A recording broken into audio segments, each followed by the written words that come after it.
আমি একটু খাতা কলমে দেখাবো যে দিন শেষে প্রথম স্ত্রীর অনুমতি ছাড়া আপনি আসলে দ্বিতীয় বিয়ে করতে পারবেন না। দেখেন, আমরা লিখি সালিসি পরিষদ।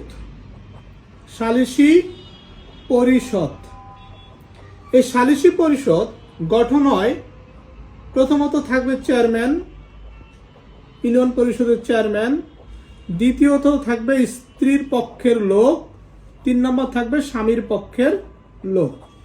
এখন চেয়ারম্যান আসলে এই দুই পক্ষের কথা শুনবে, স্বামী স্ত্রী দুইজনের কথাই শুনবে। স্ত্রী যদি চেয়ারম্যানকে বলে যে আমার স্বামী দ্বিতীয় বিয়ে করতে পারবে না, আমি কখনো অনুমতি দিব না, তাহলে কি চেয়ারম্যান নিজ থেকে অনুমতি দিবে?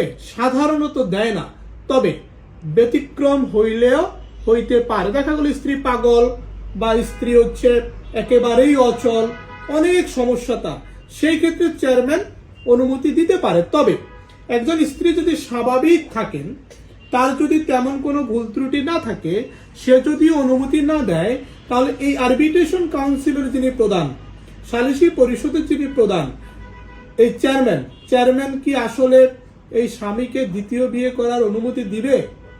দিবে না। তার মানে কি দাঁড়ালো?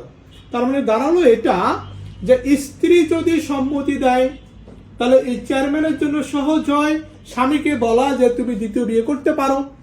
স্ত্রী যদি রাজি না হয়, স্ত্রী যদি একমত না হয়, স্ত্রী যদি অনুমতি না দেয়, তাহলে চেয়ারম্যানের পক্ষে কঠিন, অনেক কঠিন, ব্যতিক্রম ছাড়া স্বামীকে দ্বিতীয় বিয়ের অনুমতি দেওয়া।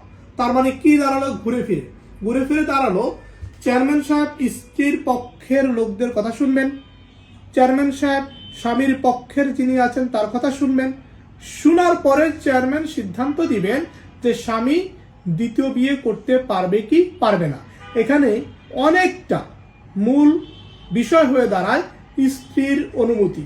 অর্থাৎ স্ত্রী যদি সম্মতি না দেয়, তাহলে চেয়ারম্যান কিন্তু শতবার চিন্তা করে স্বামীকে দ্বিতীয় বিয়ে করার সুযোগটা বা দ্বিতীয় বিয়ে করার অনুমতি দিবে কিনা। তার মানে এটা পরোক্ষভাবে এটাই বোঝায় যে প্রথম স্ত্রীর অনুমতি আসলে লাগেই, কারণ সালিসি পরিষদ তো প্রথম স্ত্রীর কথা শুনবে, প্রথম স্ত্রীর পক্ষে যিনি প্রতিনিধি থাকবেন তার কথা শুনবেন।